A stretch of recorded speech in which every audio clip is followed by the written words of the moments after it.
Selamat berjumpa lagi dengan saya, tutor kalian dalam mata kuliah Metodologi Penelitian Hukum. Saat ini kita sudah memasuki sesi kedua dalam perkuliahan ini. Di dalam sesi kedua ini membahas mengenai pengertian ilmu hukum, membahas mengenai masalah atau isu hukum dalam dogmatik hukum, isu hukum dalam teori hukum, dan isu hukum dalam filsafat hukum. Adapun pengertian ilmu hukum menurut Geisel and Van Hoek adalah suatu pengetahuan yang sistematis dan terorganisasikan tentang gejala hukum, struktur kekuasaan, norma-norma, dan hak serta kewajiban.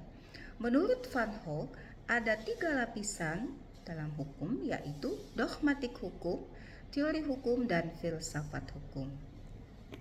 Penelitian hukum itu dimulai dengan cara mengidentifikasi masalah atau legal problems yang berfungsi menentukan tujuan yang ingin dicapai dalam suatu penelitian hukum yang kita lakukan. Selanjutnya, pengertian mengenai dogmatik hukum. Dogmatik hukum adalah cabang ilmu hukum yang memaparkan dan mensistematisasi hukum positif yang berlaku dalam suatu masyarakat tertentu dan pada suatu waktu tertentu dari sudut pandang normatif. Adapun teori hukum itu ada 2, yaitu teori hukum empirik dan teori hukum kontemplatif. Selanjutnya filsafat hukum.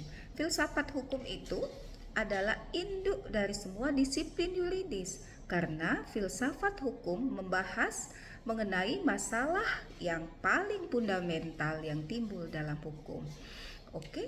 Selamat mengikuti materi dalam sesi kedua ini. Silakan baca materinya.